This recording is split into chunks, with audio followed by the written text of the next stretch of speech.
1954 National Football League opener features the home Packers against the invading Steelers from Pittsburgh, Pennsylvania. Early in the opening stanza, the Packers' Howie Ferguson from his own 22 swings around end for 7 yards to the 29-yard line. Floyd Breezy Reed on a quick opener, then dashes through tackle, keeps right on moving, and breezes through the entire Steeler team for a brilliant 69-yard touchdown journey that gives the Packers an early 7-0 lead.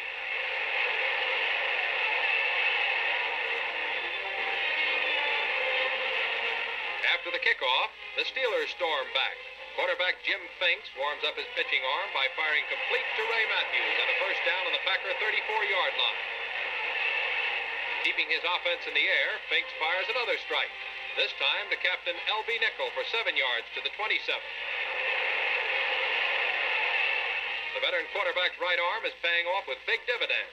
From the 21, he hits Ray Matthews for 6 more yards to the Steeler 15. Moments later, Finks strikes it rich as he fires a touchdown pass to Notre Dame's Johnny Latner, and it's the Steelers 7, Packers 7 at the end of the first quarter.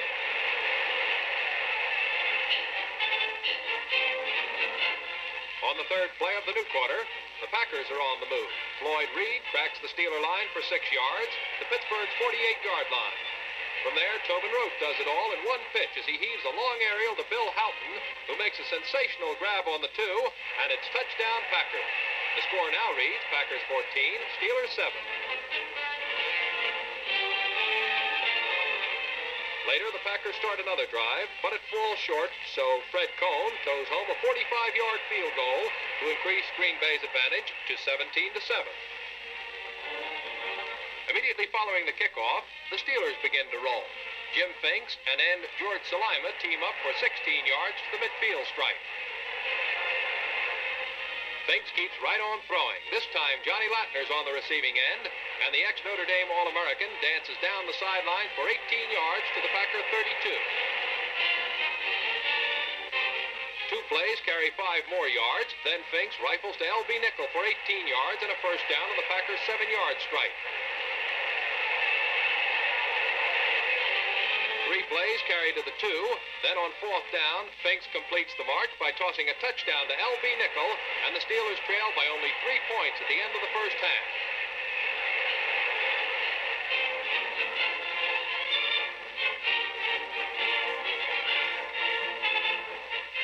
Near the end of the third quarter, the Packers are on the move. Quarterback Tobin Rote gets off a nifty toss to Howie Ferguson that's good for 24 yards and a first down on his own 48-yard line.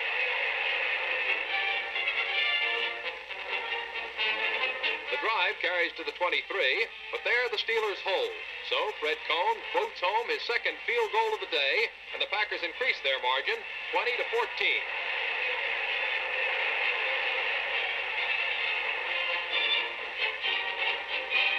With less than 5 minutes remaining in the final quarter, the Steelers are fighting for a score. Jim Finks tosses to L.B. Nickel for 9 yards to the Packer 48-yard line. With time running short, the amazing Mr. Finks rifles a long 37-yard aerial into the arms of Ray Matthews, and it's touchdown Steelers. Score, Packers 20, Steelers 20. Paul Held closes out the thrilling finish by splitting the uprights as the fast-finishing Pittsburgh Steelers inaugurate the season by nosing out the Green Bay Packers 21-20.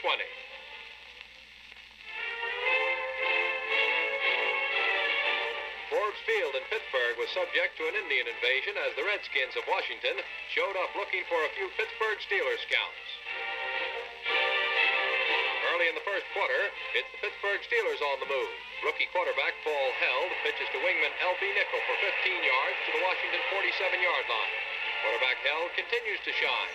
He fires once more to Captain Nickel for 15 additional yards to the Washington 30. From the Redskin 25, the Held to Nickel combination clicks for 6 as Nickel notches a Steeler touchdown. The conversion is good, and midway through the first quarter, it's Pittsburgh 7, Washington nothing.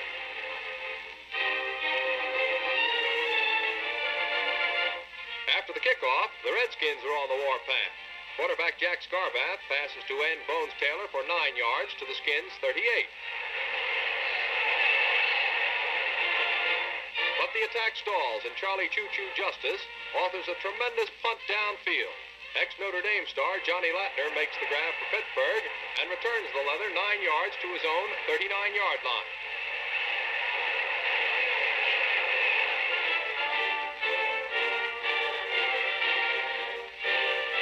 The Steelers move into Redskin territory. Then quarterback Jim Finks arches a towering aerial that Ray Matthews grabs before being down on the Redskin 1-yard line. A 43-yard play. Rolling in high gear now, the Steelers score again as Johnny Latner barrels over from 1. And after the first quarter, Pittsburgh 13, Washington nothing. Washington's unable to get going against the Pittsburghers, so it's the Steelers again on the offense. Halfback Ray Matthews cuts up the middle for 15 yards to the Washington 47-yard line. It's Johnny Latner's turn to lug the mail, and the shifty halfback rolls for 12 yards and a first down on the Redskins' 30-yard line. Switching to the air lanes, quarterback Finks finds Ray Matthews in the play nets 12 yards to the Washington 14.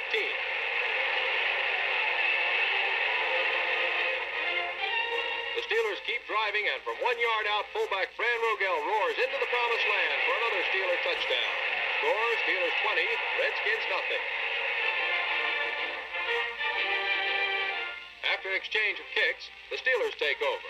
Quarterback Finks fires to big L.B. Nickel for 16 yards to the Washington 31. Pitching a beautiful ball game, Finks hits and George Salima for a 19-yard gain to the Washington 5-yard line. Climaxing a great drive, Finks passes complete to George Salima for 5 yards and the fourth Steeler touchdown of the game. At the end of the first half, Pittsburgh 27, Washington nothing.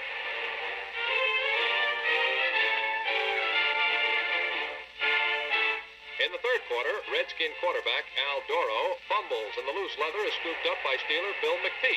McPeak finally laterals to halfback Russ Kraft, but the play is ruled dead on the midfield stripe.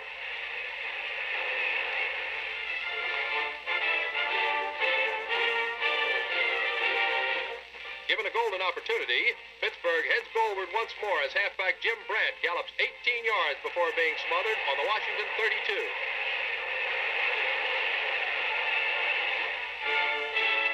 Veteran quarterback Jimmy Finks tosses and Jim Brandt catches, and it's first and goal to go for Pittsburgh on the Redskins' 9-yard line. The Steelers rack up another score as halfback Brandt takes a Finks handoff and charges 9 yards into pay dirt. The conversion is good, and after 3 periods, Pittsburgh 34, Washington nothing. After the kickoff, the Redskins finally come to life. Quarterback Al Doro rifles to Bones Taylor, and the big end is brought to earth on the Steeler 19 after a pickup of 16 yards. Doro stays in the O-zone. He spots wingman Ed Barker and hits him for 21 yards to the Steeler 1-yard line.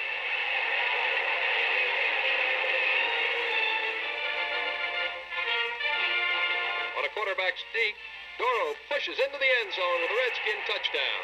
The extra point successful, and midway through the final period, Pittsburgh leads Washington 34-7. After a Pittsburgh punt, Washington's Jack Scarbath tries a pass from behind his own goal line. But center Lou Tepe of the Steelers intercepts and totes the ball back to the Redskins' 11-yard line.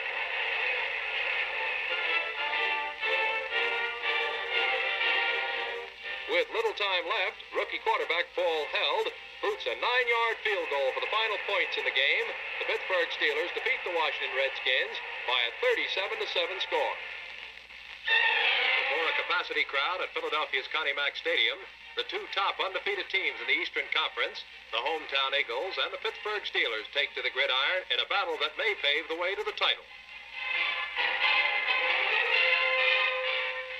Midway through the first period, an Eagle pass thrown by Adrian Burke, intended for Pete Pijos, is pilfered by Paul Cameron, and the Steelers are on their way from the Philadelphia 39.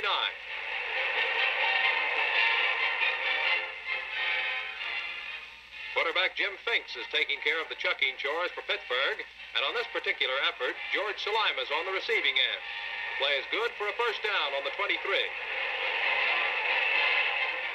The highly regarded Eagle forward wall momentarily stops the Steeler march. That is until Paul Held boots a 30-yard field goal, and Pittsburgh takes a 3-0 lead. After the kickoff and 3 consecutive roughing penalties against Pittsburgh, the Eagles find themselves going for the touchdown on a beautiful Thomason to Walston pass. It becomes a 7-3 game in favor of Philadelphia.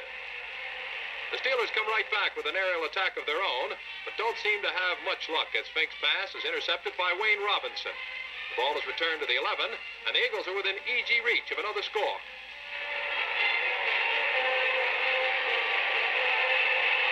On the next play, Jerry Williams gets the call and answers with a beautiful run into the end zone. At the end of the first quarter, it's Eagles 14, Steelers 3.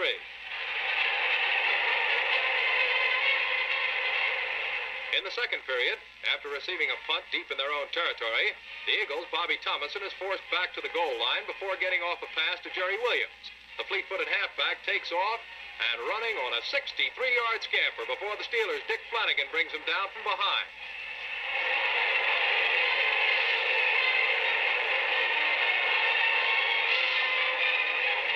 The best the Eagles can do is advance to the 6-pointer to put Philadelphia ahead, 17-3. The Eagles find themselves with their back to the wall again. Thomason tries passing out of the danger zone, but Jack Butler makes a shoestring interception and turns the play into a touchdown for Pittsburgh. The Steelers narrow the margin, but still trail 17-10. Same situation, only a few minutes later. Bobby Thomason, attempting to pass, eats the ball in the end zone for a safety for Pittsburgh. At halftime, Philadelphia holds a 17-12 edge. Third period action finds the Philadelphia air attack again faltering. Lou Tepe grabs off Thomason's pass and returns to the Eagle 8 before Frank Wido knocks him out of bounds. Playing his first year of professional football, the former Notre Dame All-American Johnny Latner then streaks around in for the remaining distance to put the Steelers on top, 19-17. In the last period, Pittsburgh continues on the march. Lynn Shadnoy takes a Jim Fink's pass for a first down on the Eagles' 43. Penetrating deeper into the Eagles' nest, Finks fades and fires to Ray Matthews, and the Steelers are on the 22. The stubborn Eagle line prevents a touchdown, but not a field goal, as Paul Held boots one up and over. The Steelers increase their lead to 22-17. Now with the Eagles in possession and time running out, Adrian Burke and Don Johnson give the Birds a bit of hope with a 21-yard completion to the Steelers' 48. The seconds continue to tick by as the Eagles move closer to a possible score. This time, Dom Moselli is on the receiving end of a Burke pass, and it's first down on the 17. Then Dom Moselli comes right back to hit the line for a 5-yard pickup to the 12. On the next play, Burke passes to Pete Pihos for the touchdown. Moments later, the clock runs out, and with a 24-22 victory over the Pittsburgh Steelers, the Philadelphia Eagles take undisputed possession of first place in the Eastern Division. The rampaging Pittsburgh Steelers, one of the most improved teams in the National Football League, entertain the defending conference champions, the Cleveland Browns. In 8 previous meetings, the Steelers have never been able to beat the Browns. At the outset, it looks as though Cleveland's domination will continue as the Browns' Ray Renfro runs roughshod over the Steelers for 35 yards.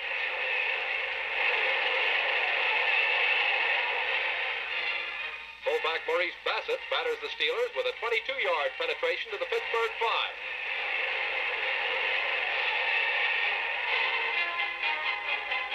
Speedy Billy Reynolds breaks away to break the ice of the point parade. It's Cleveland 7, Pittsburgh nothing.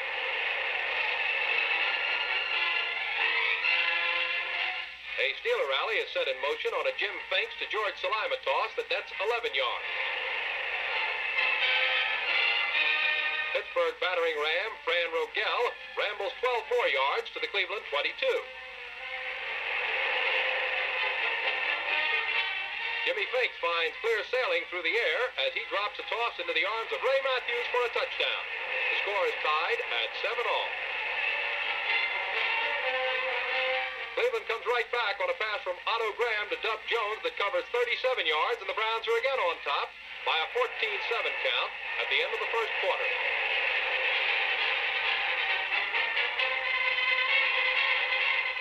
Pittsburgh keeps up with the pace. Jim Finks fires a strike to Captain L.B. Nickel, and the play's worth 31 yards.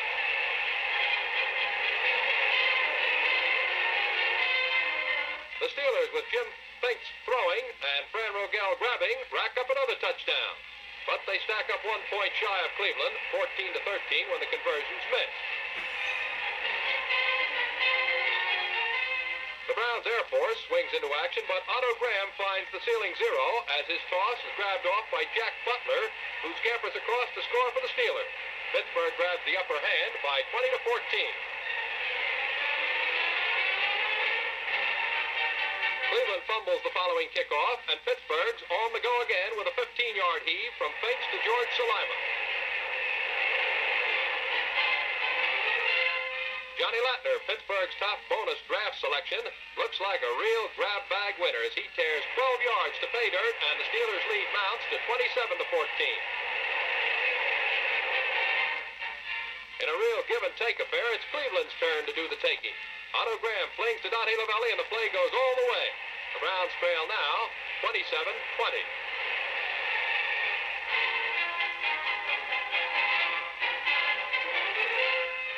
The Steel City 11 stokes its scoring furnace and comes up with a real scorcher.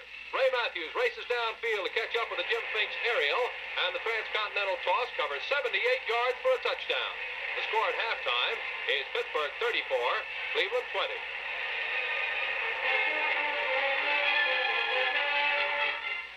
In the third quarter, Cleveland digs into its bag of tricks, but the Browns come up with a wrong play as Ray Renfro's pass is intercepted by Ed Kissel, who makes his way back to the Browns' 31.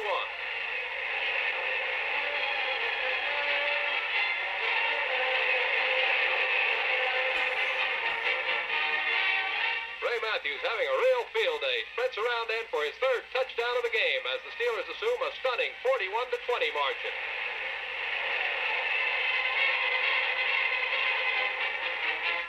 The Steelers can do no wrong today. Jimmy Finks shoots a pass to Ray Matthews, and Matthews continues to make Murray as he goes all the way for another touchdown. Score, Cleveland 20, Ray Matthews and company, 48.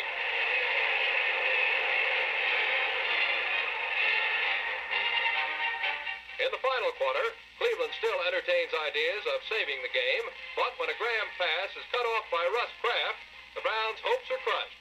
Kraft cruises 80 yards with no one even getting close to him. It's Pittsburgh by an overwhelming 55-20 score.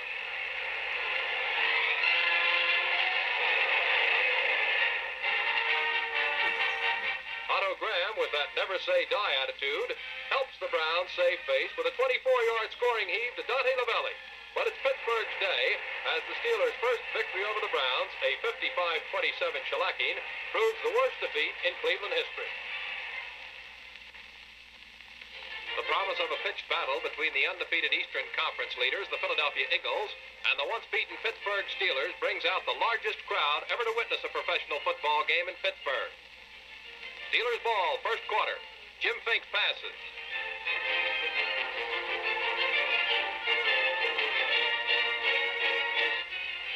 Harry Dowd of the Eagles hauls it in and says, "Pardon me, fellas, I'm going the other way." Dowd dashes back across the midfield stripe to the Steeler 35 before being hauled down.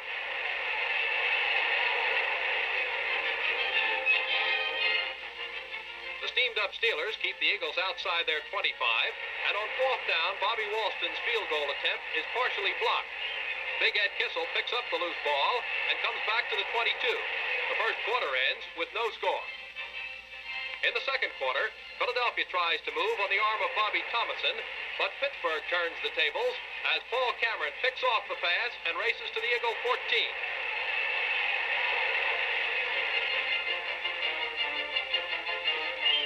The hard-hitting Eagle line handcuffs the Pittsburgh attack. Ed Kissel tries a three-pointer. No good, and the Eagles take over. But the brakes are against the Birds tonight. Jerry Williams fumbles, Lou Tepe recovers, and the Steelers are sitting pretty on the Philadelphia 21-yard line. Once again, Philadelphia's famous defensive barrier braces. But Ed Kissel of the Steelers finds the scoring combination as he boots a placement over the bar. This puts Pittsburgh on the board, 3-0 over the Eagles at halftime. So far, it's a standoff struggle between two great defensive units. In the third quarter, the Pittsburgh offense begins to make itself felt. Jim Finks and L.B. Nickel combine on a 13-yard gain to their own 39. Finks is finding the mark now, He directs a down and outer to Lynn Shadnoy, and the Steelers are on their own, 48. With a yard to go for a first down, Finks fools the Eagles. A halfback fakes into the line as Finks lifts a pass to L.B. Nickel, who's raced into the clear. Nickel notches a Steeler touchdown on the end of a 52-yard play, and the Steelers lead Philadelphia 10-0.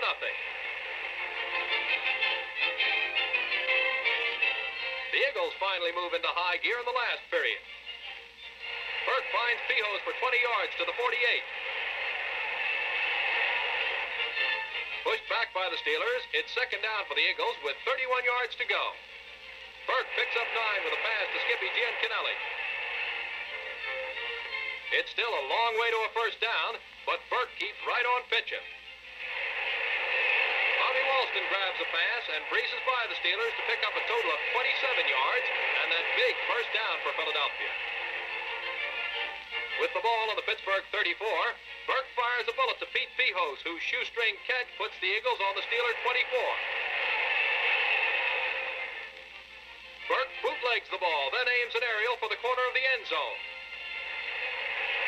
Pete Pijos arrives on schedule to gather it in as the Eagles get back in the game at 10-7.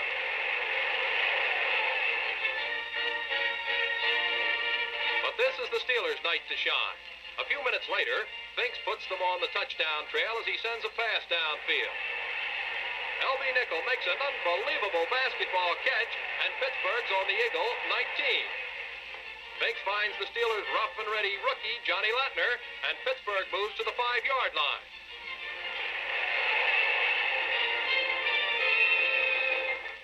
Lynn Shadnoy knows the way from here. He grabs a handoff, sweeps to the left, and dives onto the touchdown turf. The Steelers have hammered out a 17-7 victory over the Philadelphia Eagles to move into a tie for the top spot in the Eastern Conference as the Eagles go down to defeat for the first time.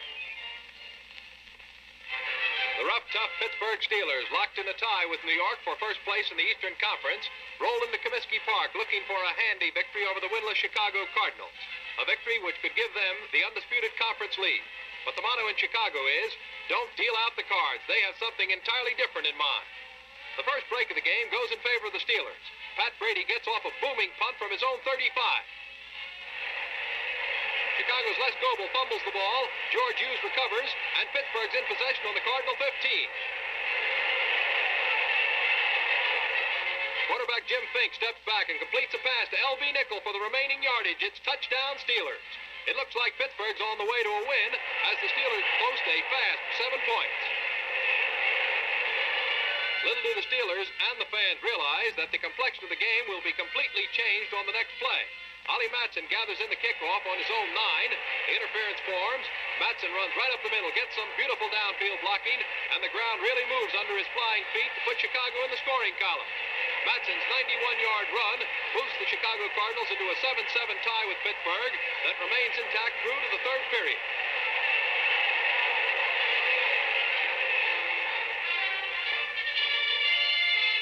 In the third quarter, the Chicago Cardinals begin another march. Paul Barry gallops to the Chicago 44.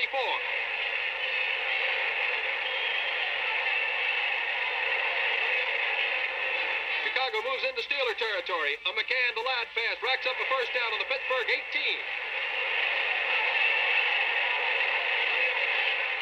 The stubborn Steelers brace, but Summerall's field goal attempt is good, and Chicago takes the lead over Pittsburgh at 10-7. Here goes almost a carbon copy of the play that led to a Pittsburgh score, only the tables are turned. Chicago's Trolley Trippy boots. Lynn Shadnoy bobbles the ball. Leo Sanford recovers, and it's the Cardinals in charge on the Steeler 28. As the fourth quarter begins, the Cardinals keep moving. Lamar McCann pitches a perfect pass to Don Stonecipher, who's rolled out of bounds on the Pittsburgh 18.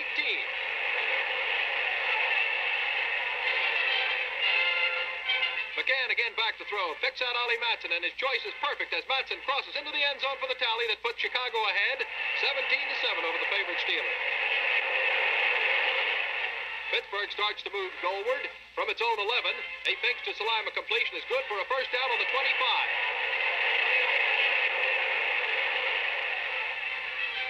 A win here could put Pittsburgh on top of the Eastern Conference, but time is short. Finks fires for distance. Matthews hauls it in and bulls his way to the Chicago 27.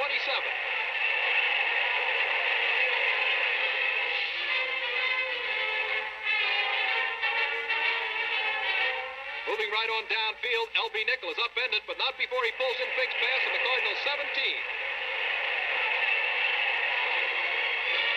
The Steelers advance to the one. Johnny Latner gets the honors and crosses for a Pittsburgh touchdown. But the clock counts the Steelers out as the Cardinals post a 17-14 upset victory, and the Eastern Conference is again in a three-way tie.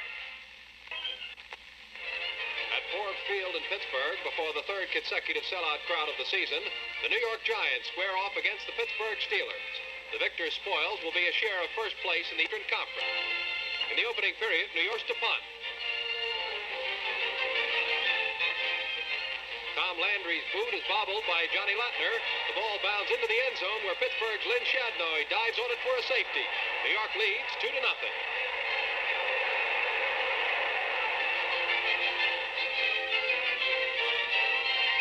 A free kick by the Steelers. The Giants the ball again, and away they go on a 14-yard pass from Charlie Connerly to Ken McAfee. Frank Gifford gives the Steelers a jolt as he plows to the Pittsburgh 29. New York's ground game is clicking with Eddie Price prancing 10 more yards. The Giants switch to the air, fooling everyone, including our cameraman, who just manages to catch up with Ken McAfee as he grabs a Connerly pass for a touchdown. It's New York now, 9-0. The Steeler offense heats up as Jim Finks and Johnny Latner hook up on a pass play that picks up 43 yards.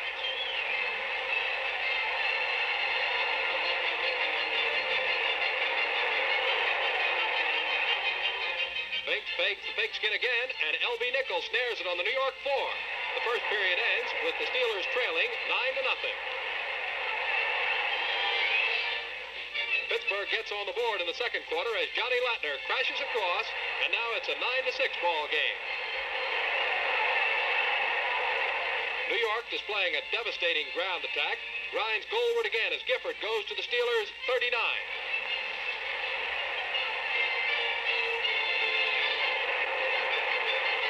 Eddie Price, the half of the Giants' 1-2 punch, pounds to Pittsburgh's 22.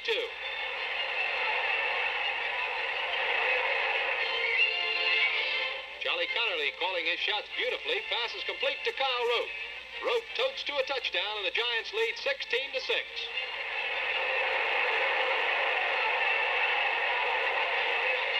Jim Finks tries to stoke the Steeler furnace, but the fire goes out. L.B. Nickel fumbles the ball away. New York's Dick Nolan picks it up and carries to the Steelers' 31.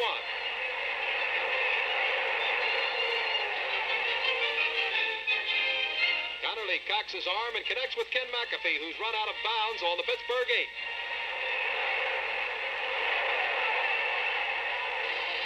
Eddie Price nosedives into the end zone. At the end of the first half, New York leads 23-6.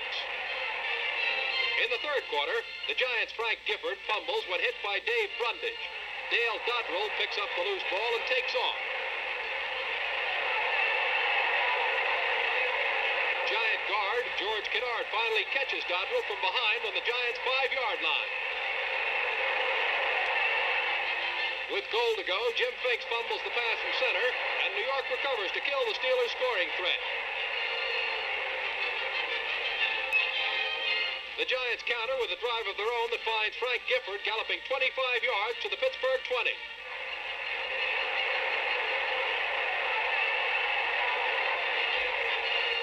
Charlie Connerly tops a great day for himself and the Giants with a 13-yard touchdown toss to Bob Topp. New York wins over Pittsburgh 30-6 to keep pace in first place with Philadelphia, who they meet in New York.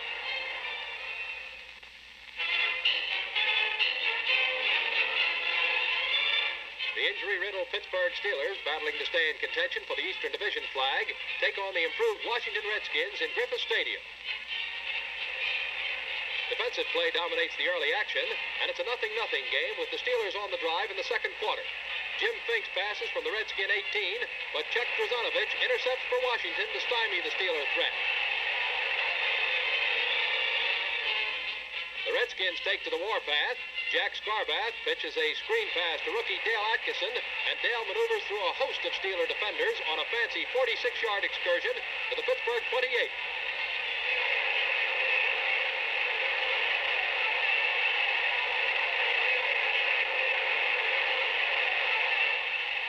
Switching to the ground route, Bob Good barrels 11 yards closer to the Pittsburgh goal. The Redskin drive pays dividends as speedy Billy Wells slants over the Steeler goal line for a touchdown. The Redskins lead the Steelers 7-0.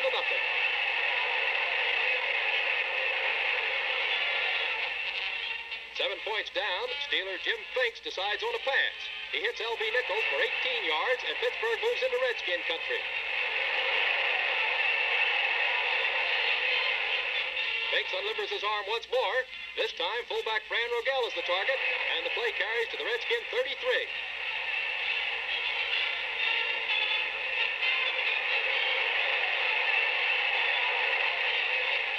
The Steelers move 9 yards closer as Finks and Leo Elder collaborate on a pass play. Culminating a 68-yard march all through the air, Jim Finks pitches to Johnny Latner, who hustles into the Redskin end zone. The score is deadlocked at 7-all.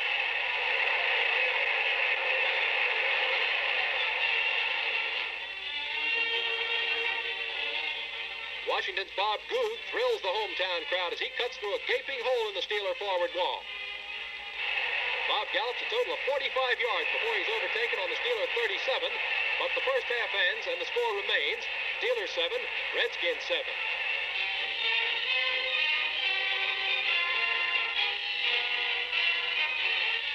At the start of the third period, the fired-up Redskins send Dale Atkinson plunging for 12 yards to the Pittsburgh 36.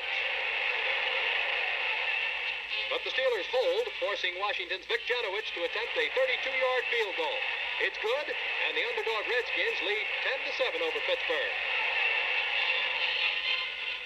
The Skins threaten again as Jack Scarbath pitches and Ed Barker catches for a 21-yard journey into Steeler land as the third period ends.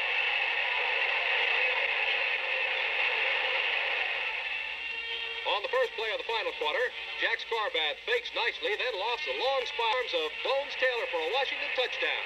The play, covering 42 yards, gives the Redskins a 17-7 lead over the Steelers. Pittsburgh battles back as Jim Finks rifles a 10-yard strike down the alley to veteran L.B. Nichols. Finks stays in the sky. Halfback Ray Matthews makes the grab on a 10-yard pickup to the Redskin 25.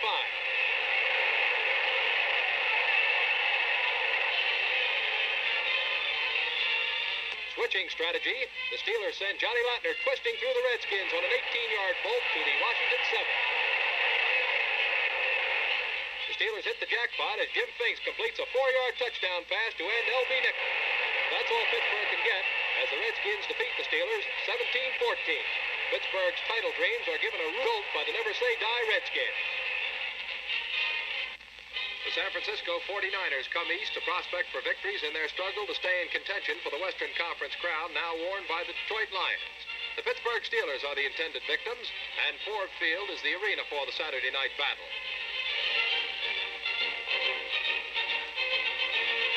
The 49ers set the first period pace as John Henry Johnson crashes right over the middle to pick up a 49er first down.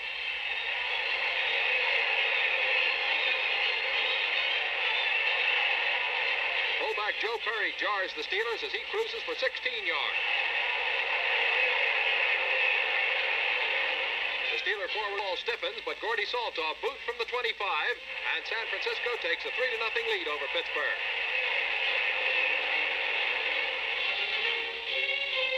The 49ers start off the second quarter by sending John Henry Johnson on a jolting journey to the Pittsburgh 38.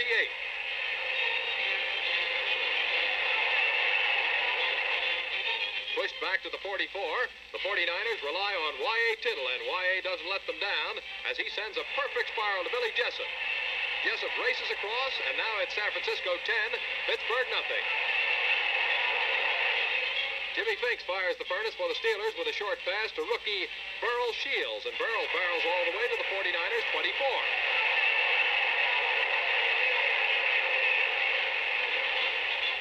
Stalled on the 49er 25. The Steelers call on Ed Kissel. Kissel kicks, and Pittsburgh picks up 3 points. Now it's 49ers 10, Pittsburgh 3. Y.A. Tittle tries to toss the 49ers to another score. He finds Billy Wilson to move to the Pittsburgh 28. Once more, Tittle looks for number 84.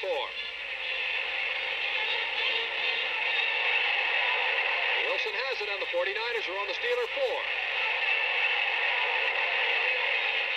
The 49ers give the ball to the pile-driving prospector Joe Perry, and he pounds into the end zone to make it San Francisco 17, Pittsburgh 3. Saltaw kicks off for San Francisco. Johnny Latner's under it. The ball bounds off his foot and gets away from him. Marty Brown grabs it and races into the end zone, but the officials rule the ball dead where it was recovered at the Steeler 24.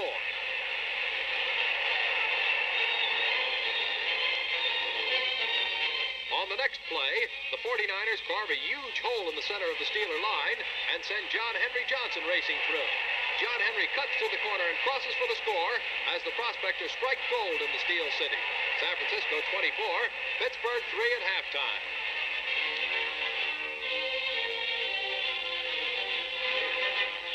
In the third period, Tittle takes to the air, but his toss is cut off by Dewey McConnell, who races to the 49er 34 on a rousing return. The Steeler threat dies as Fran Rogel fumbles. Pete Chabaran recovers for San Francisco.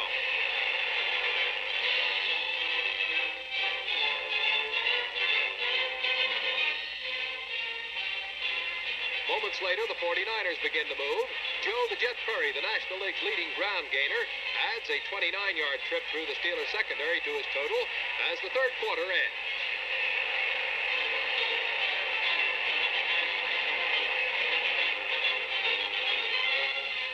The 49ers open the fourth quarter by striking it rich on a Tittle pitch to Billy Jessup as the 49ers stomp the Steelers 31-3 to remain tied with Los Angeles for second place in the Western Conference race.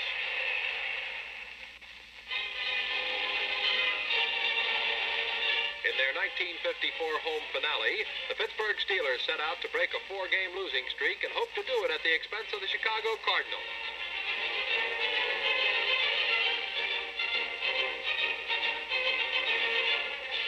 After a scoreless first period, the Steelers begin the second quarter with a bang. It takes no less than 6 Cardinal defenders to stop Fran Rogel on the Chicago night team. Pittsburgh is given the stop sign on the 13, but Nick Volkovac boots one squarely between the uprights to give the Steelers a 3-0 lead. An exchange of punts gives the Steelers possession again. A Jim Finks to John Latner pass moves Pittsburgh to the Chicago 32. Jim Finks spots Ray Matthews in the clear, and the pass completion is good for a Steeler touchdown. This boosts the count to 10-0, Pittsburgh over Chicago. With time running out in the half, the Cardinals strike through the air. Lamar McCann tosses to Ollie Matson for a 23-yard advance.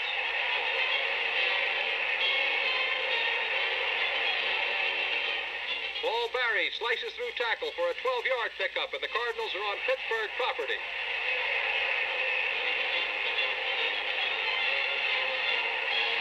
From the 39, Lamar McCann hits the heights with a hefty heave that's hauled in by Don Stonecipher, and over he goes to register the first Chicago tally. It's now a 10-7 game with Pittsburgh still on top. Later, Lamar McCann steps back to do the honors again. Ollie Matson's on the receiving end of the 35-yard pass. The hustling halfback threads his way through the Steelers secondary for the score. At halftime, Chicago holds a 14-10 advantage over the win-hungry Steelers.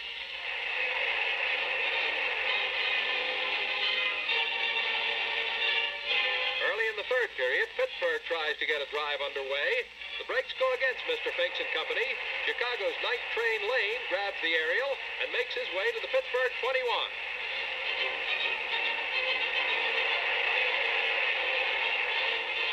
The The Cardinals can't penetrate the Pittsburgh defense, so George Summerall boots a three-pointer that gives Chicago a 17-10 edge over Pittsburgh. At the beginning of the last period, the Steelers come to life. Jim Finks hits Tom Calvin with a perfect pitch that moves the ball to the Cardinal 34. Another first down's in the making as Finks passes complete to L.B. Nickel, who's pushed out of bounds on the Pittsburgh 21. Tom Calvin runs around his left end and slices off 8 more yards.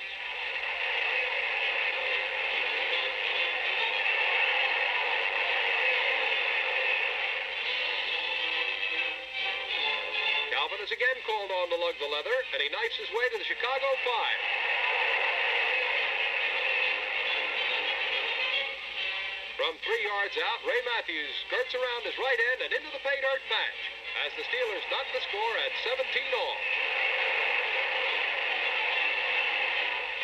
With time running out, the Steelers gain possession of the ball, and Finks goes for the long one. George Salim is on the receiving end of the pass, and the Steel Towners are on the Chicago 18. The Cardinals dig in and hold, but Nick Volkovac kicks an 18-yard field goal that spells victory for Pittsburgh. A thriller down to the last second, but the Steelers managed to squeeze out a 20-17 win over the Chicago Cardinals. At the Polo Grounds in New York, the Giants, currently holding down second place in the Eastern Conference, can keep alive their chances of capturing the divisional title if they get by the Pittsburgh Steelers.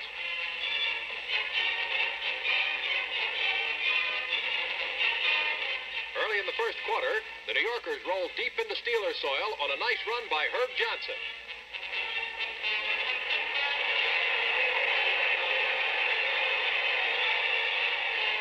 Eddie Price eats up the final 7 yards for a touchdown, and the Giants jump into a 7-0 lead.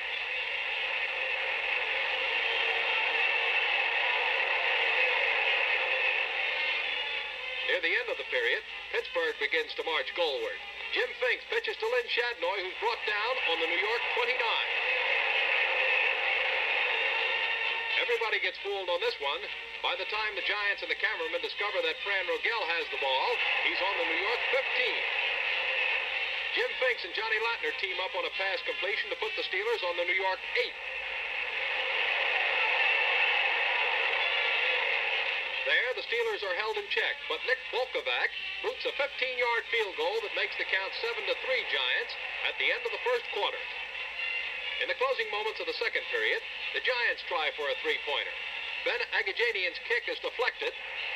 Pittsburgh's Paul Cameron takes the ball on the goal line, makes his way back upfield to the 40, only to fumble. Herbie Rich recovers to give the New Yorkers possession on the Steelers' 42. Rookie back Bobby Clatterbuck heaves a long aerial to fast-stepping Ken McAfee for another New York score. At halftime, it's the Giants 14-3 over the Steelers.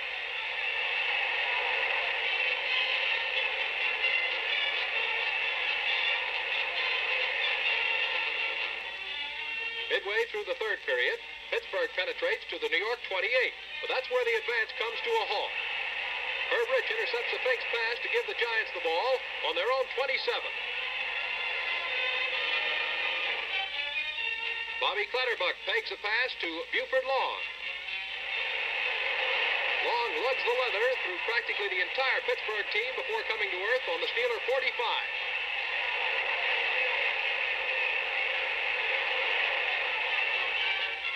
Clatterbuck continues to spark the Giants as he pitches his second touchdown pass of the afternoon. Kyle Rope, the receiver, carries the ball over the final stripe for the tally as New York increases its advantage to 21-3 over Pittsburgh. Pittsburgh's Jim Finks is having trouble finding the mark today. Once again, his toss is stolen as Emlyn Tunnell makes the grab to give the Giants control.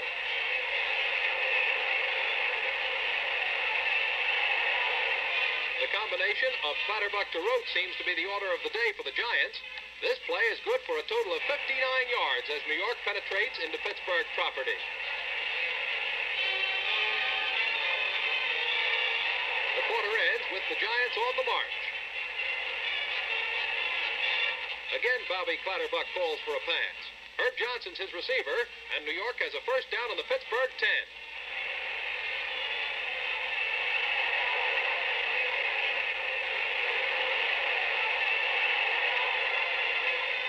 When the Steelers dig in and hold, Ben Agajanian splits the uprights with a perfect boot that helps defeat Pittsburgh. In conquering the Steelers 24-3, the Giants retain a mathematical chance of winning the Eastern Conference title.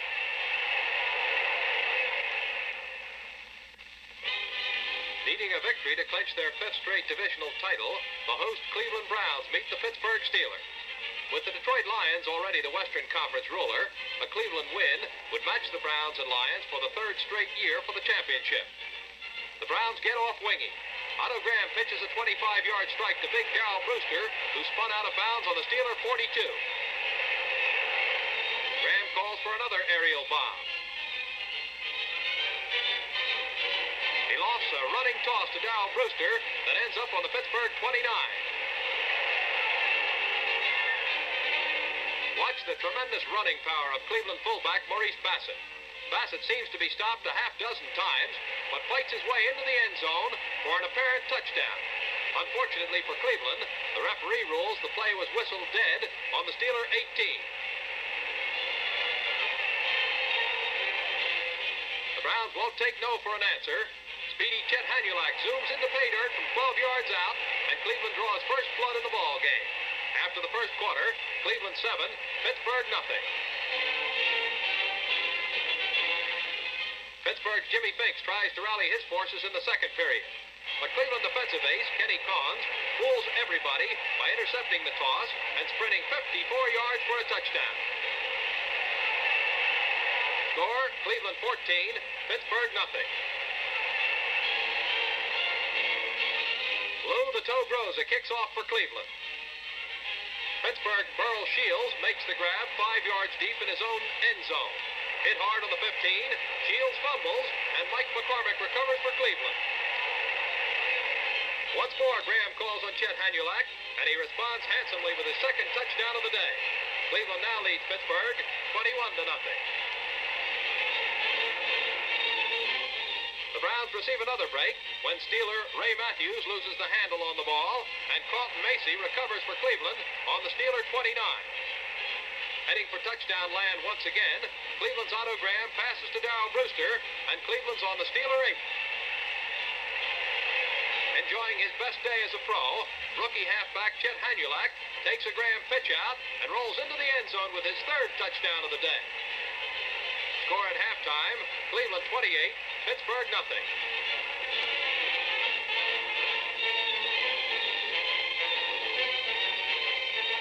The Steelers come alive in the third period.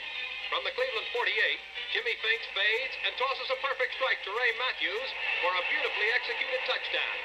And with the final quarter still to be played, Cleveland leads Pittsburgh 28-7. With George Ratterman at quarterback, the Browns continue to shine.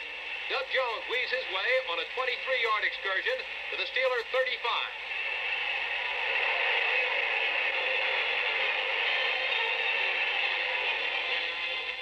Billy Reynolds goes wide around the Steeler left flank. With three blockers in front of Reynolds, it looks like a touchdown until Pittsburgh's Johnny Latner drives him out on the 2 after a 33-yard run. Fred Morrison barrels into pay dirt with another Brown six-pointer. Cleveland leads 35-7.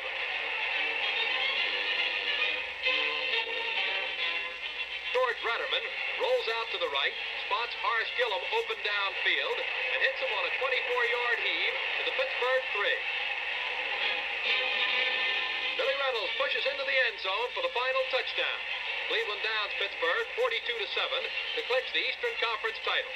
A postponed tussle with the Lions next Sunday will precede the World's Championship battle with Detroit on December 26th. And that's how the rough, tough Pittsburgh Steelers fared in their second six league encounters in 1954. After witnessing all this action and excitement, you'll want to be in the stands next season to see the Steelers play ball. So plan now to buy those season tickets and be assured of the same choice seat for every Pittsburgh game. Meantime, here is a reminder to enjoy life with Miller High Life. the genuine Milwaukee beer that's cheered everywhere as the national champion of quality.